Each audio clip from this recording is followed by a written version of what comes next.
Welcome to Buckner's webinar, How to Investigate Allegations of Academic Fraud and Misconduct. My name is Michael Buckner. I am an attorney and serve as president of Buckner, and will be your presenter for today's program. Before we begin, let's review some housekeeping items. First, this program is being recorded. You can view the video of this webinar as well as other Buckner online workshops on our website, bucknersportslaw.com, or on our YouTube channel. Second, you will receive via email later today several documents, including the PowerPoint presentation, a workshop handout, an evaluation form, and a link to where you can register for our newsletter. Email me at mbuckner@bucknersportslaw.com if you did not receive the materials. Third, your phones will be muted during the webinar. Fourth, we will have a question and answer session during 3 portions of the webinar. The first session will occur approximately 20 minutes into the program. The second chance will occur at 40 minutes into the webinar. And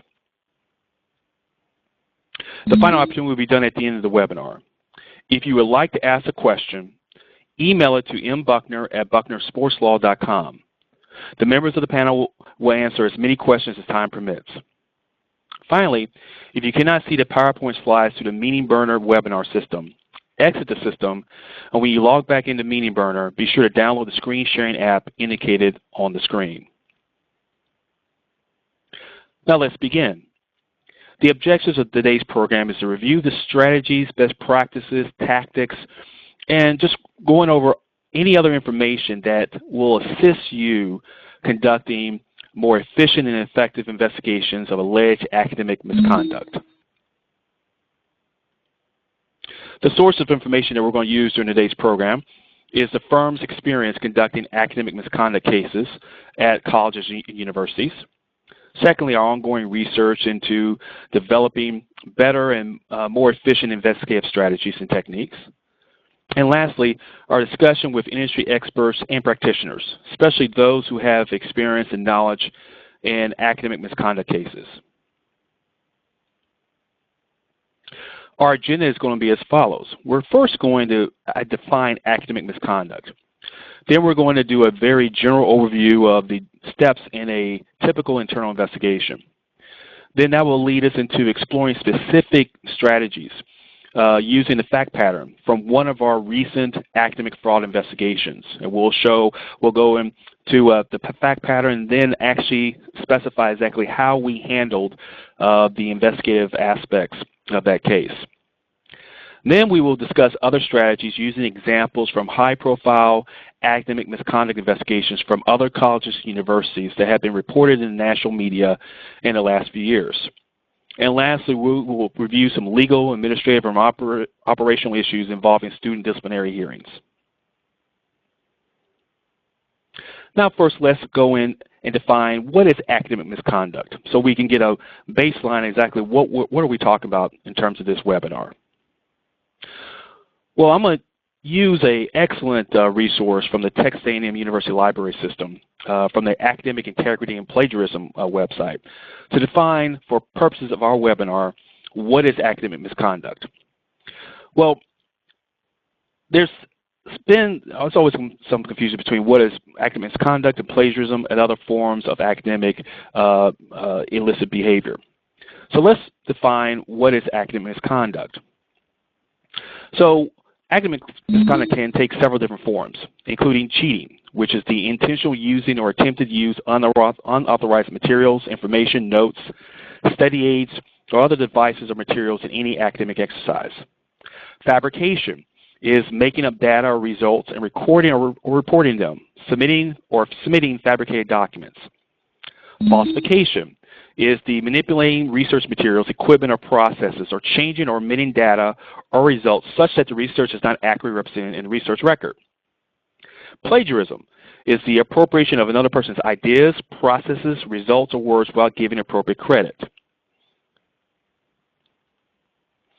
Violation of academic department or college rules, or violation of institutional rules of research, or what they are listed on the screen, which is violating any particular written or announced rules or regulations governing the academic process, either in a classroom, department, or academic unit.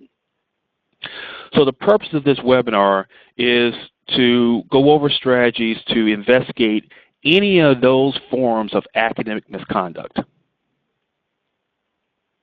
So let's go through the general strategies and tactics of a typical internal investigation interview. And if you need more information on how to conduct an internal investigation interview, you can go to our website, bucknersportslaw.com, and we have numerous resources, including checklists, newsletter articles, website features on how to conduct investigations in different types of settings and different types of contexts.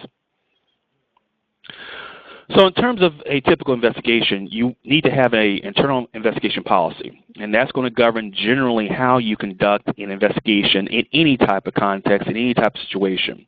It must be in writing and should be approved by your Chief Executive Officer or governing board. Then the next step is receiving the allegation. You need to have an office or person in which the allegation is supposed to be reported to. That person then does the initial intake, makes the initial decisions on what to do with that allegation. Then once the institution receives the allegation, then you need to decide, again, how are you going to investigate? Who is going to conduct the inquiry? And that's where you select the internal investigator. That could be someone internally on campus, whether it be a committee, an administrator, a general counsel, or some other investigator, or hiring external counsel. Then that investigator, whoever he or she is, or whether it's a committee or other body, needs to plan the investigation. And so on your screen you see who, what, when, where, how, why, and how. That's what the investigation plan is supposed to address. How are you going to conduct the investigation? Who are you going to interview? What information are you going to collect? How are you going to go about actually conducting the inquiry? Then the investigator is supposed to collect evidence. And you're supposed to collect it according to proper procedure, preserve it, store it, file it, so that you can use it later on in your investigation. Then conduct interviews of all the pertinent parties that might have knowledge concerning the allegation. In some investigations, you may have to rely on experts. They have specialized knowledge, including forensic handwriting experts or other persons that might have subject matter evidence or information that can help you understand the investigation, specifically the allegations involved in the inquiry. Then once all the evidence is collected, then the investigator writes the report, which summarizes what occurred during the investigation, including the chronology of facts, the findings of your investigation, and how did you go about reaching that finding or determination. Also, the investigation report should include any self-corrective measures, any things that you as the investigator believe that if the institution can actually implement, will actually prevent the violations or misconduct from occurring again. So that's overall what an actual investigation, any type of context, those are basic steps of an internal investigation. So with that being said, let me first stop and have our first question and answer session before we get into specific investigative strategies dealing with academic misconduct cases. Remember, if you have any questions, please email them, your questions to me at mbuckner@bucknersportslaw.com. That's mbuckner@bucknersportslaw.com.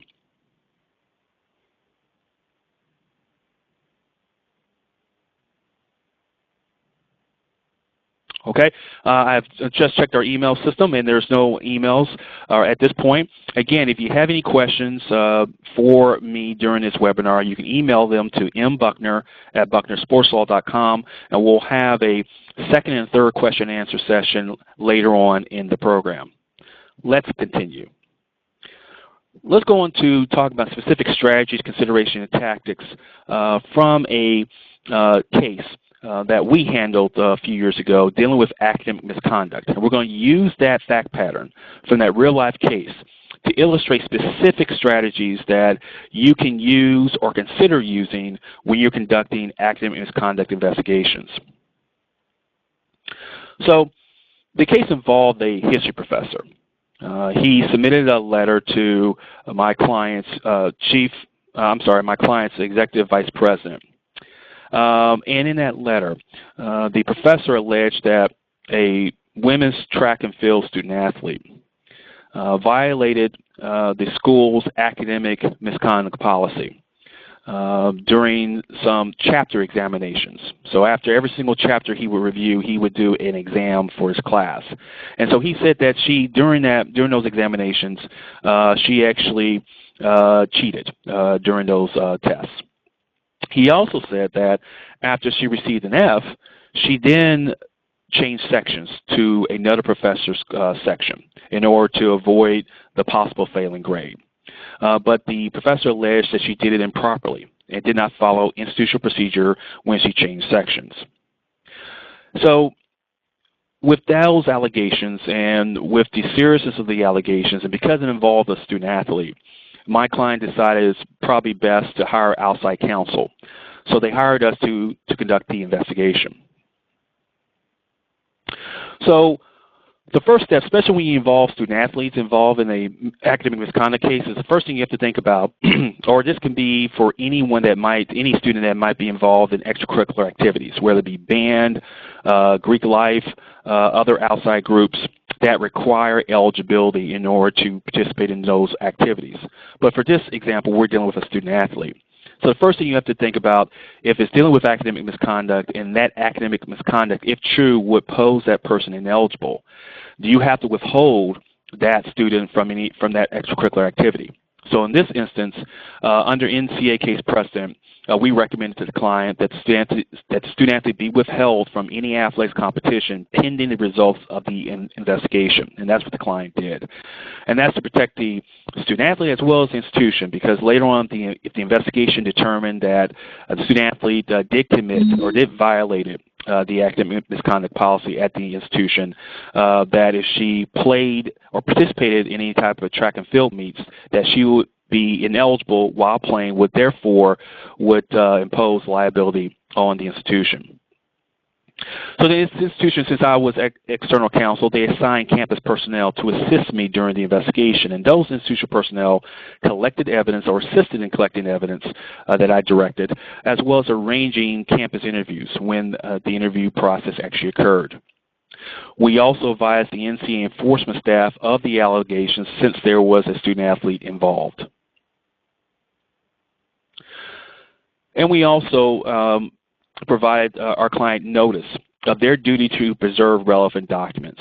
And that's important in an academic misconduct case, that you're going to have students with academic papers or course papers or exams, data in computer programs and software, and you want to make sure that all that evidence is actually preserved. So you want to make sure as soon as you are retained or involved in an investigation that you make sure that all the pertinent offices, units, departments, and personnel on your campus are aware that they have an affirmative duty to preserve all relevant evidence. So once we did all those initial steps, we actually sent over a first request for documents. And we'll get later on in a few slides, we will go very, very specifically in terms of all the different types of documents and other information and data that we requested from the client, which you can also use or adapt when you're conducting academic misconduct investigations. So we submitted those first requests for documents. The client responded with a response with the documents that we requested. We reviewed those documents, and after we got a really good feel for what the allegations were, what were the core documents that were at issue in the case, doing some research in terms of legal issues, looking at what the institutional policies and procedures are, we were then prepared to move in to the interviews. And we arranged the interviews in certain order. We want to make sure that we first talk to the person that made the allegation, the accuser, and that was the professor. The professor of the course, in which the professor who actually alleged this academic misconduct to the institution. So we interviewed him first.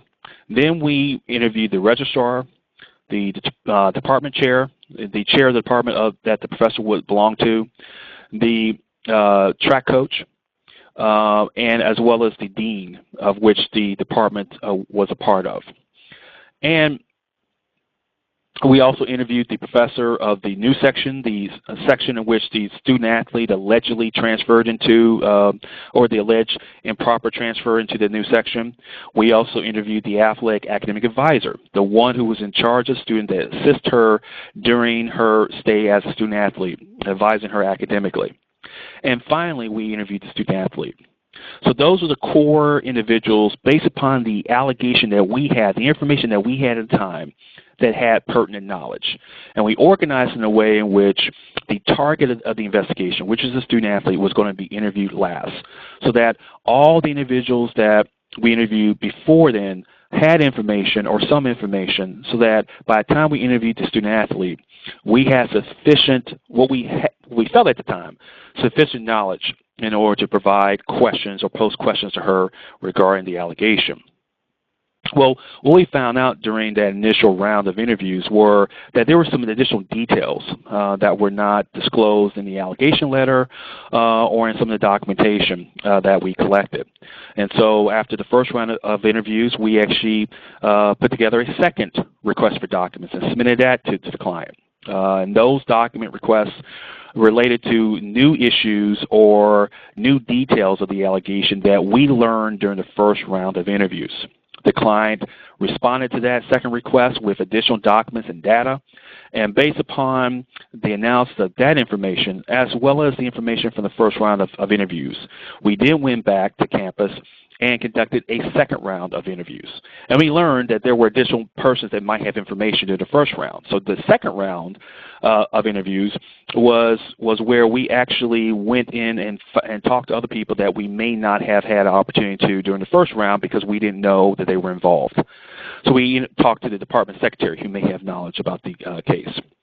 Another professor who may have been involved or observed the different conversations that may have related to the case.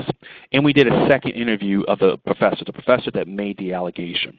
And oftentimes in these academic misconduct cases, depending upon the detail and how many people are involved, you may interview persons more than once. Then after that second round of interviews, again, there were some additional issues that we learned that we didn't learn from the first round or during the second, before the second round. So we had to follow up on those issues. And that's one of the important things about interviews. They're going to be, when you're conducting an interview, you're going to learn, you may learn some new stuff. And you want to make sure that you follow up.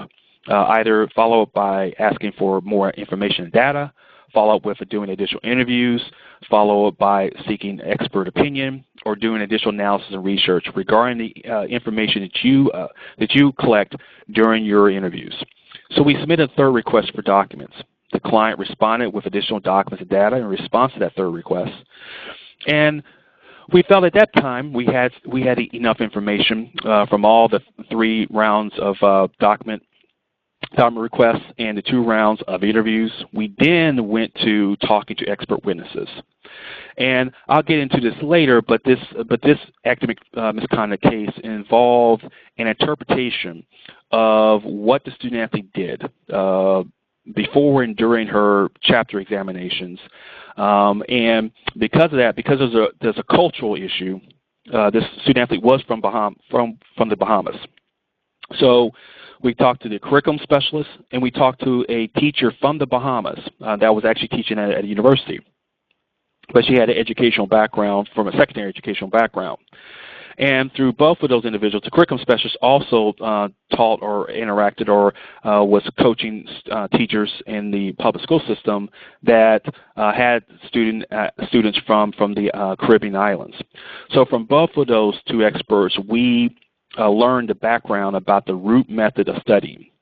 And as well as foreign students, specifically from the Caribbean islands, their understanding or lack of understanding regarding American interpretations of plagiarism and cheating.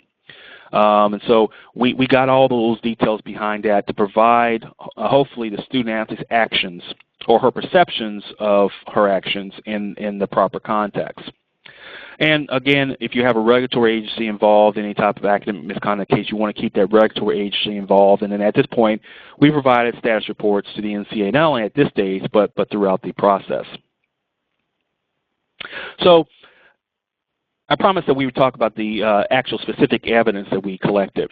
So these next several screens are going to review the specific information that we requested from our client, the institution, over 3 different phases. And so we asked for the academic department's policies and procedures. And that's so that we can understand exactly all the rules and regulations governing the academic misconduct, plagiarism, how students can leave sections or go into new sections, drop and add. We asked for all the documentation that the administration staffs prepared during the initial review of the professor's allegations. We asked for the prior 4 years data on students who were successfully changed sections within a course during the months that were at issue with this young lady. And we also asked for students that were alleged to have violated the school's academic misconduct policy, and then thereafter were permitted to change courses. Again, we're just trying to look at how did the institution handle or treat similar situations as what's been alleged in this case. We also asked for specific information about the student athlete's change of her sections. Again, she was alleged to have changed improperly her original section and going into another section when the professor told her that she was going to fail his class. So we asked for the original forms that were used and the specific time in which the section change was actually inputted into our client's PeopleSoft system. Then we asked for any type of notifications, any type of documentation, any type of emails, or any other types of communication that would notify anyone from the registrar, the professor, or anyone else at the school concerning the student athlete's enrollment and or academic progress in that particular section. And that could help us understand exactly where or not there may have been anyone involved, where or not anyone in athletics, where or not the student athlete herself knew about what was being said about her academic progress in that particular course. We also looked at the athletics academic support policies, guidelines, and procedures, so that we can ascertain where or not there was any type of liability on any other unit. If academic misconduct did occur, was anyone else involved, or did anyone have a responsibility to properly monitor, educate, or train, or assist the student athlete in this process? And we'll talk about some specific high-profile cases later on, which just comes into relevance. We also looked at and asked for education provided to various constituencies on campus relating to academic misconduct, NCAA legislation on extra benefits, or any other issue that might relate to the allegation. And so we looked at what type of training was provided to the academic support services staff, faculty in that particular department, and student athletes, specifically the student athlete involved in the case. We also asked for job descriptions for the involved employees, ranging from the professor to the department secretary, anyone that might have information pertaining to the investigation. We asked for their job descriptions because were they Were they supposed to do what they did? Were their actions consistent with university policy? Were their actions consistent with what their job duties and responsibilities were actually put in writing? We also asked for, in the past 4 years, any plagiarism and cheating cases involving closed book examinations. Again, how did the institution handle in the past 4 years similar cases? Because if the academic misconduct was determined to have occurred, then the institution needs to apply a consistent sanction, of course, based upon the facts of this case, but consistently with what they've done in the past. Then we've also asked for documentation concerning any information submitted by the AFLIC's academic support staff to the professor, the accuser. So again, we can learn exactly what did everyone know when they knew it. We asked for university policy concerning falsification of signature or documents and plagiarism and academic fraud. We want to know that there was an allegation, of course, that the student-athlete changed courses, changed sections without proper authorization. Well, how did she do it? And if she falsified signature, we needed to know the university policy concerning that. And then we asked for all emails that were submitted from or received by anyone involved or potentially involved in the case.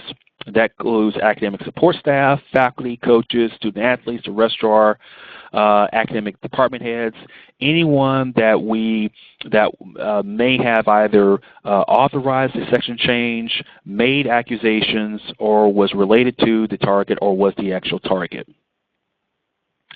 Then for the student-athlete herself, we asked the institution to provide her academic class schedule, and that was her class schedule before and after the actual change in sections. Her student file, which include all of her transcripts, her high school transcript and her current college transcript, and then the academic work that was actually involved in the allegation, and that included her closed book section exams, and we reviewed that. We also asked for any evidence that the professor compiled that supported his allegation. And that included all of her examinations and other academic work in which she submitted to him. And then we asked for the syllabi, curriculum, or any other types of information that was submitted by the professor to the students in his course, the course at issue. We also looked at, again, some additional education and training materials concerning academic misconduct that was provided by the institution to constituencies on campus. And finally, we asked for any policy procedure concerning dropping and add of academic courses and transfers within sections, transfers between sections within an academic course. What is the actual rules governing that? So that, again, we can know whether or not, if the student-athlete did change her section or course during the semester, did she follow the actual university procedure? And so, and lastly, we asked for the academic calendar, which include all the deadlines, including specifically we're looking for what's the drop and add deadline, the staff handbook, faculty handbook, student handbook, and student-athlete handbook. All those handbooks or manuals should have contained the rules and procedures governing academic misconduct, drop in and add, and any other issue or any other type of topic that might relate to the allegation. Of course, that goes to knowledge and notice about whether or not the student-athlete had proper notice about whether or not her actions were actually illicit under university policy, and whether or not that was specified in the relevant materials that were provided to her as a student and as a student-athlete. So when we went about interviewing in this academic misconduct case, again, as I mentioned earlier, we actually did an order in which we wanted to have the actual person that made the accusation, the allegation, the professor first, because we wanted to get a lay of the land about what specifically the allegation was. And then we interviewed other persons that might have information that were not alleged to have been actually involved in the actual violation, but might have information to help us flesh out the allegation. Then the last person in the initial round was a student athlete. Again, we collected all the information. We've already did a first round of document analysis, so we interviewed the student athlete because we felt at that time we knew enough about what the allegation was. As I mentioned earlier, during those first round of interviews, we learned more stuff, more details, and more issues and sub-issues than what we learned learned from the initial allegation letter. So then we went back and did another round of interviews, interviewed other faculty, other personnel, and re-interviewed the professor with additional knowledge that we had. During the interviews, we used the interview notice. We provided her rights and obligations under campus rules and under NCA rules to her orally, and we also had it in writing in which she signed. And that interview notice addressed her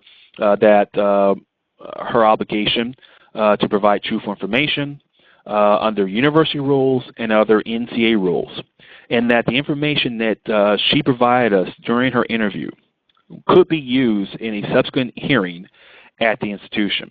And we did that, one, to protect her so that she was properly notified of her rights and obligations as a student in this process, and also to protect the institution. So it's always a good idea to, when you're doing an investigation, to make sure that the person that you interview is properly advised of his or her rights. And you do that, of course, by doing it orally on the record and then having them sign something in writing. When we approached the interviews, we had several initial core questions. Of course, there were some other questions that popped up during the course of the investigation, but we asked ourselves, how did she commit this academic fraud?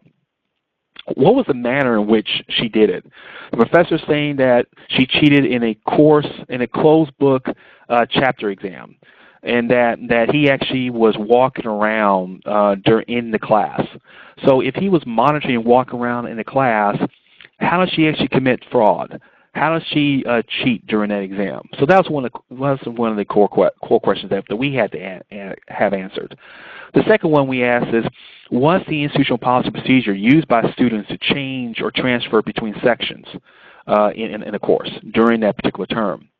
And then what is the exactly what's the specific procedure? Is anyone supposed to be signed off on it? Are there any signatures supposed to be collected?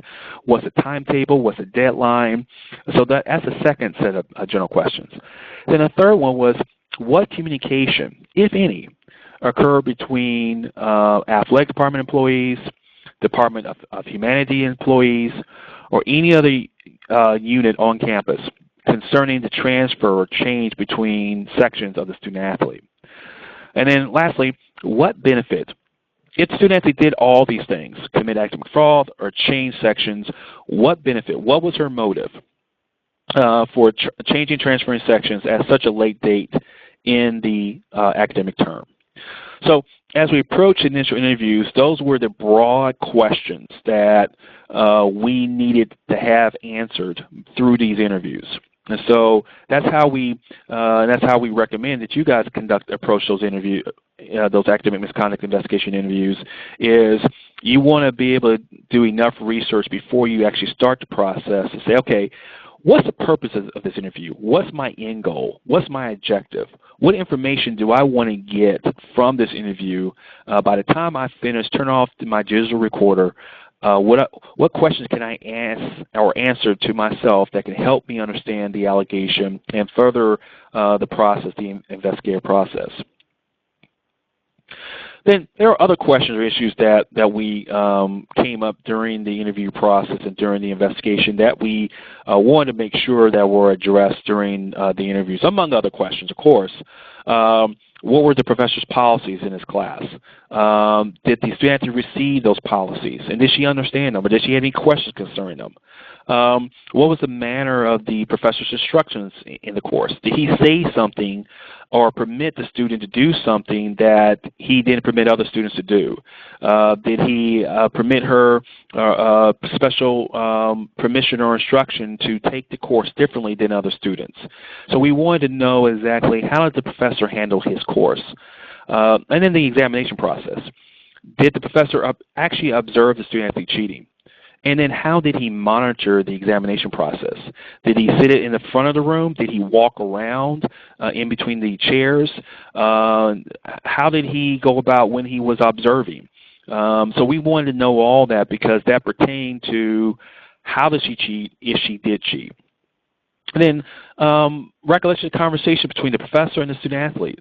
Because there was some allegation that there was some type of communication, and the student-athlete may have said certain things to the professor. So we need to know all those communications, precisely exactly what was said, because the student-athlete could have admitted to her behavior, could have admitted to actually cheating, and so we need to have that clarified. And then, did the professor and the student understand the university academic misconduct policy? Because perhaps the professor misunderstood or was overreacting to a possibly innocent action on behalf of the student athlete that he believed was academic fraud, but wasn't under university policy. So we needed to understand that. And then other questions or issues that we wanted to address during interviews. Were there anyone else involved in the alleged action? So we'll go into some other high-profile cases where it's just not one student involved, but a group of students. So if this behavior is going on with this particular student, is it also being done by other students in that section or in that course? And then, was there any evidence that we needed to ask the institution to collect from their computers? Again, sometimes in academic misconduct cases, the evidence may actually, or some evidence may actually be stored on shared computers or on computers owned by the university or by the athletic department. So you want to make sure that you preserve that and pull that down using proper forensic procedures. And then, if there was any type of allegations of fraudulent documentation, whether it be forged handwriting or documents that were being used that were forged, we need to make sure that we collected either during the interviews or afterwards in regards to requests for documentation that we received the original documents of those alleged forgeries or improper handwriting or tampered documents or forged handwriting, and that we make sure that if there are allegations of forged handwriting, that we get handwriting samples from the person that allegedly forged the signature, as well as the handwriting signatures of other persons that might be involved in the case. So we can make sure that we send that over to the forensic examiner so that the examiner can have enough information in order to make that appropriate analysis. So the findings, based upon the investigation, what we found was that the student-athlete did not violate NCAA ethical conduct legislation by committing academic fraud. But what we learned is that the student-athlete committed an unintentional infraction of the university plagiarism policy. And so what we found is that through interviews and documents and other investigative activities was that the professor administered a closed book examination, and that the exam consisted of 7 essay questions, 2 of which came from review questions listed at the end of each chapter in the textbook. And that's one of the things we also asked for, were the actual textbooks that were involved in the case. And our review of the textbooks confirmed what the professor said, that 2 questions, he took, there were several questions at the end of the chapter, and he took 2 of those questions, and it was always in the closed book exam. So the student-athletes knew that when they took the exam, there were going to be at least 2 questions that they already had knowledge of were going to be in that exam. So what we learned from the student-athlete, and we confirmed from our experts, the student-athlete from the Bahamas learned to do rote learning, in which is, of course, as on the screen, a memorization technique in which she literally learned every word verbatim. And she then put her memory from the textbook verbatim in response to those 2 chapter questions on her exam. So when the professor was grading the exams, he saw that verbatim, quote, word by word, punctuation in the exact same spot from the actual chapter. So he assumed that she was cheating, that she got the information somehow, whether by her smartphone or she snuck in a piece of paper, and she had the information from those 2 questions that then she somehow, despite him walking around the classroom, she was able to use whatever types of aid in order to get the information on the actual examination. So the student told us, and this was confirmed by us understanding through the experts, that she provided those essay answers that she developed through her rote learning, through her review of the chapter, and she knew, of course, all those questions that were being asked, and she learned the answers, again, by getting directly from the chapter. The professor told us that in his walking around, he did not observe the student athlete use any outside materials or any smartphones or any other type of devices. So he doesn't know exactly what type of aid she used to do that. But we learned that, of course, that she did it using her memory. So the professor identified, we learned the violation of this policy, what he thought was a violation of the policy when he was grading the chapter exams and saw exactly the verbatim recitation of what was in the chapter. He later issued a grade of F to her because, of course, he alleged that she had committed, that she cheated during those examinations. And we learned that the student athlete was permitted to enroll in another section of the course after the permitted drop and add period. And that was done without the professor's signature, which was required in the university policy, and other administrative signatures. She was able to do that with the aid of the department to go ahead and drop the professor's course and go into another section. So what the client did was, although she did not violate the more strict aspects of the academic misconduct policy, the university had a very strict plagiarism definition. And because she actually used her memory verbatim down to the punctuation, she did not cite the source in which she got the verbatim quotes. So under the university plagiarism policy, which we learn also applies during examinations, that she violated the plagiarism policy of the university. But we indicated as a mitigating factor that was an unintentional violation of the plagiarism policy because of how she was taught to learn in her home country of the Bahamas. And we learned that she did not receive any benefit from enrolling in the new section after the authorized deadline because the institution, although there's a rule about the drop and add period, there were other cases and other exceptions that the institution had in the prior 4 years in which they allowed other students to drop and add based upon mitigating circumstances or special circumstances or unique circumstances. And so the university in the past had interpreted that rule that permitted or authorized the registrar or a department chair to give discretion to make that decision to allow students to move into new sections after the authorized deadline. So it was an interesting case. It involved possible extra benefits and academic misconduct. But you see, as we're going through the process, making sure that we're covering all of our bases in terms of academic misconduct, because there's a lot of issues that come up, a lot of nuances that could come up in a typical academic misconduct case. So we want to use that example from a real-life case to illustrate just some of the things that an investigator will look at as you're approaching an academic misconduct allegation. So at this point, we're at our second question and answer session. And so we ask that if you guys have any questions concerning what we covered so far, please email them to me at mbuckner@bucknersportslaw.com. That's mbuckner@bucknersportslaw.com.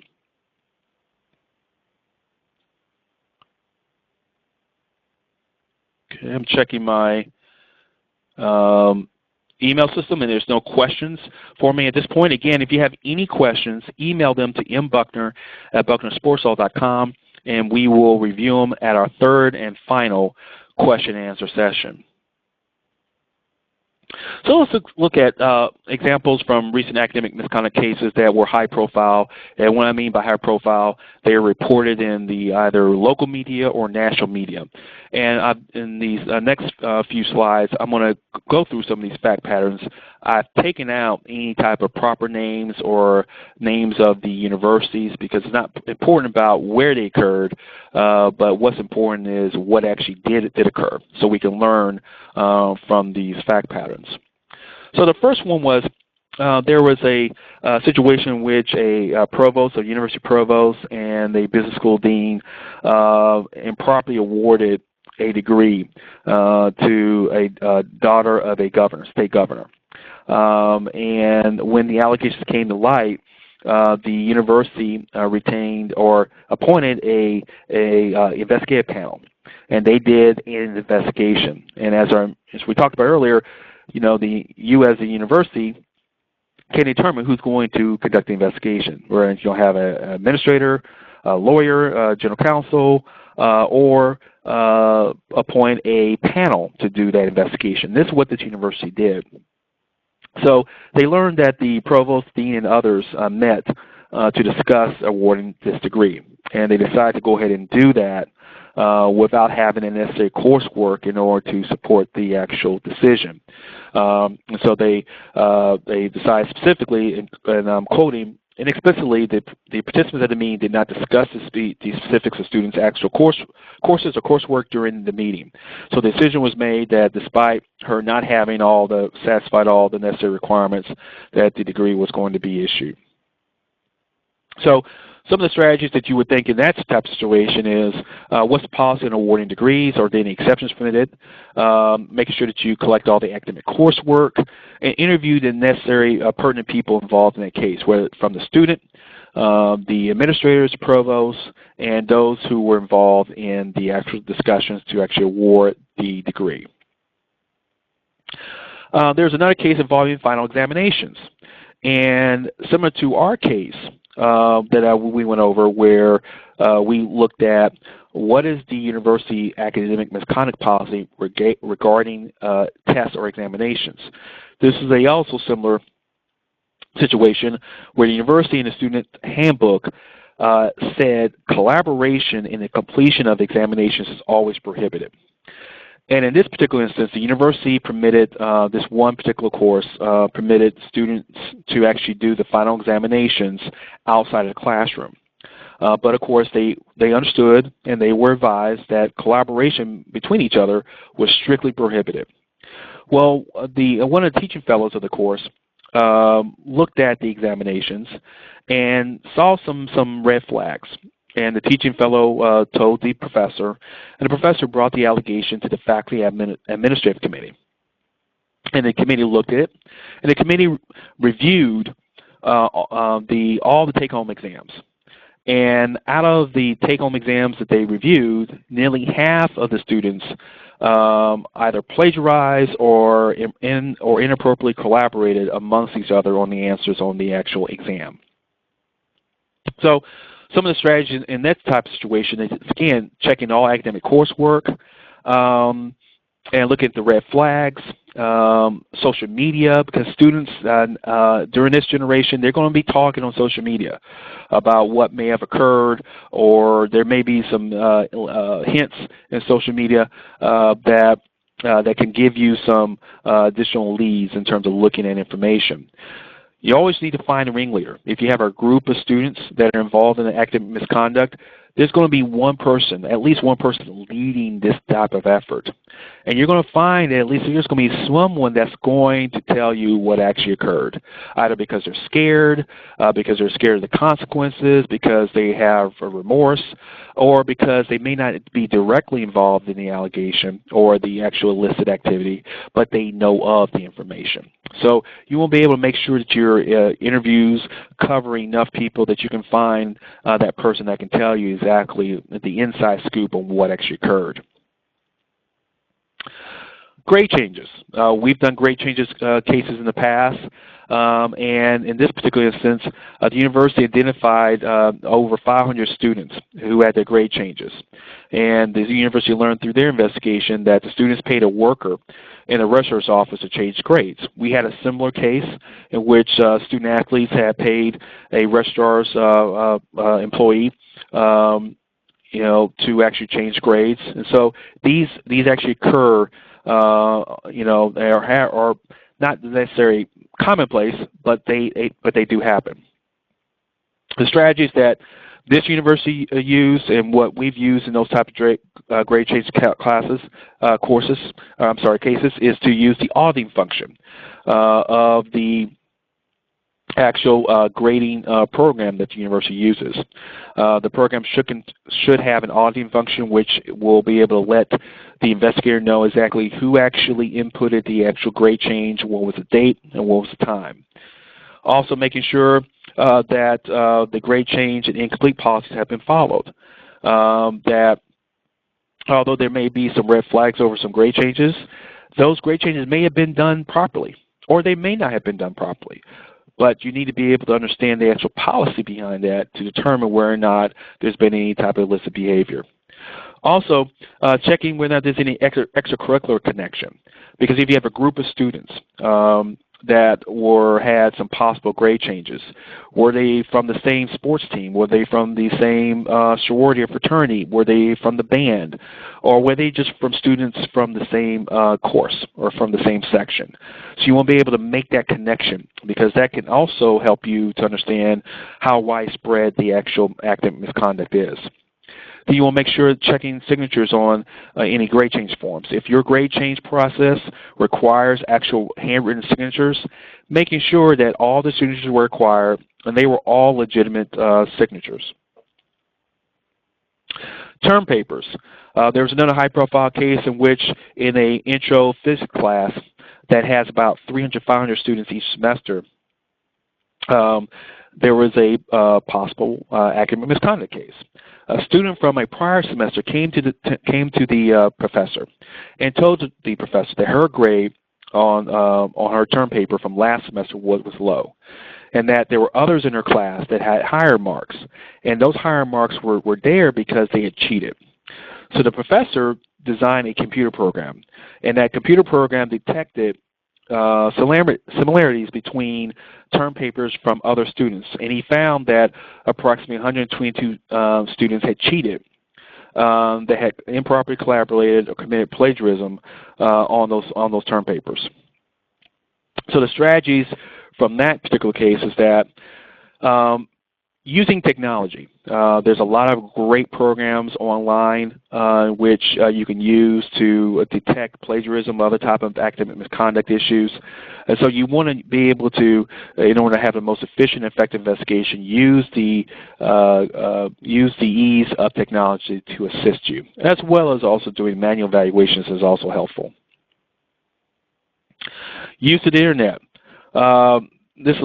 We had a situation, a high-profile case where a dentistry student tipped off their professor about a possible academic misconduct case. The school investigated, and they found that an internet-savvy student cracked the computer code of the university and spread the word around to other dentistry students. And students were able to get into the system and get information that helped them on their exam. And so the school found out half the school's second-year dental students were actually involved in that case. So the strategies are, of course, check the internet. There could be hints and clues out there about, again, what are the student athletes, or I'm sorry, what are the students thinking about? What types of information, how are they actually getting into computer systems? Making sure that your IT department is monitoring possible improper breaches. And making sure that you are using effective use of interviews that can produce a lead that can help you break that conspiracy. Because when you have large groups of students, most people are not going to break. But there's always going to be at least one or two persons that are going to tell you information that can help you break through the allegations. So lastly, the last topic of our webinar is going to talk about student conduct hearings. So the results of an academic misconduct investigation is going to lead to an academic misconduct hearing or being part of the student disciplinary process. So one of the things I want to caution the university is that your academic misconduct process should be seamless.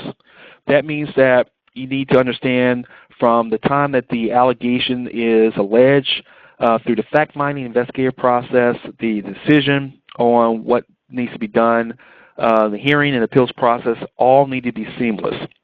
and that you want to make sure that your policies and procedures have been properly reviewed, that no gaps in that process, and that the university understands from start to finish exactly all the different steps that need to occur. And one of the great resources, and it's going to be the resource that you're going to receive within the hour when we send out the email, post-webinar email, is from United Educators and NACUA, which is called Reviewing Your Student Discipline Policy. And that's a great resource that has a lot of information on reviewing things you need to do to review your student conduct hearing process, how to set it up, what are some of the legal issues. And so we're going to give that to you guys, of course, in the post-webinar email. And so review that as you're looking at your student conduct hearing process. But some of the issues that we pull from the document, again, there's much more information in the document, which you'll get a copy of, is has your school retained in the past a litigation attorney, an attorney that's going to help represent the university if a student alleges a legal violation because of the student conduct process? And if so, has that attorney or has your general counsel reviewed the student disciplinary policy? Have they attended a student conduct hearing so they can get understanding about what the process is all about? Have your university recently revised your process? And when you're reviewing it, what are you reviewing for? Well, there's going to be court cases that have come out relating to student conduct and whether or not other universities may have committed violations, legal violations through that student conduct process. You want to make sure that, especially in your jurisdiction, that your student conduct process, specifically dealing with academic misconduct cases, meets legal scrutiny. And within your university, have you collected all the conduct codes and policies for all the academic schools, departments, or units? You want to understand what are all the different standards. Each academic unit may have a different standard for what is considered to be academic misconduct. Or you may have a overall university definition of policy. Either or, you want to make sure that your student disciplinary process does not conflict with the specific policies and procedures between the different academic units. You also want to ask jurisdictional issues. Where does the academic misconduct policy apply? Does it only apply on campus? Does it apply if you have foreign institutions, foreign campuses, or satellite campuses? Does it apply when students are off campus, either if they're student athletes, if they're on an away trip and they're studying, or they're taking exams when they're away? Or if you have other students that are study abroad or other types of trips or activities off campus. Does your academic misconduct policy apply to all those situations? And there are actually court cases indicating that universities have broad discretion in order to continue their academic misconduct policies off campus. Then, who are going to be the decision makers to decide on what facts are pertinent or whether or not an academic misconduct violation occurred? Is it going to be your deans, fact finders, campus or external, or hearing officers or boards? And in the various different examples that we've went over during this webinar, there's different examples where universities have hired external counsel, such as our law firm, retained or appointed internal committees. Their policies had committees already established, or they had administrators collect the facts and make that initial determination. Then does your policy, procedure, student conduct, who is going to make decisions on sanctions? Is it going to be the same person that did the fact-finding, or is it going to be another administrator? And there's positives and negatives to both. Again, we refer you to that wonderful article which goes into great detail about that issue. And then lawyers. Are you going to permit lawyers to be in the hearing representing students? And if so, what is their role? Are they going to be active advocates? And at most institutions, if lawyers are permitted, they're permitted only as silent advisors. So what are the rules governing that? And does your policy specify that if students have a lawyer in the process, that those lawyers are at the student's own expense, and that the university is not going to reimburse the students for their legal fees? You also want to ask yourself, does your student conduct process have specific policy procedures or guidelines or protocols during the creation of the record? And so most records are created by having a digital recording of the actual proceeding. And this is done to make sure that any type of appeals or future litigation, that you're sure that you have an accurate record of what actually occurred. And then actual appeals. What is the standard for actual appeals in your student conduct process? Who will hear the appeal? Is it going to be another body? Is it going to be an administrator? You want to be able to make sure that your policy specifies that. And what is the record that's going to be used on appeal? Is it only the record that is used with the initial decision maker, or can the student introduce additional information? Again, your appeals process needs to be specific as regarding that. Before we proceed to our last question and answer session, I want to remind you Buckner conducts at least one complimentary webinar each month for you and your staff. The list of currently scheduled programs is listed on the slides in front of you. For a complete list of programs or to register for a webinar, please visit the webinars page on the Buckner website, which is located at bucknersportslaw.com. You can view the video of this webinar and other Buckner online other online workshops on our website, bucknersportslaw.com, or on our YouTube platform. Finally, for a reasonable fee, you can request a Buckner professional to conduct a topic of your choice on your campus through the firm's campus speaker series. For more information on this service, please contact us at 954-941-1844. And now we're going to start our third and final question and answer session. Again, if you have any questions for me, please email them to mbuckner@bucknersportslaw.com. That's mbuckner@bucknersportslaw.com. And I'm looking at our email system, and we do not have any questions. If you have any questions for me after the webinar, please email them to mbuckner@bucknersportslaw.com, and I will respond to your questions and provide everyone with the responses to your question. Before we conclude the session, I would like to invite you to share with me your comments and input on today's program by completing and emailing to us the evaluation form, which you're going to receive in your post-webinar email. Thank you for your participation during today's webinar. We look forward to your participation during our next series of events, which are listed on our website, bucknersportslaw.com. So be on the lookout for the announcement and any additions to our website. Thanks again, and this concludes our session.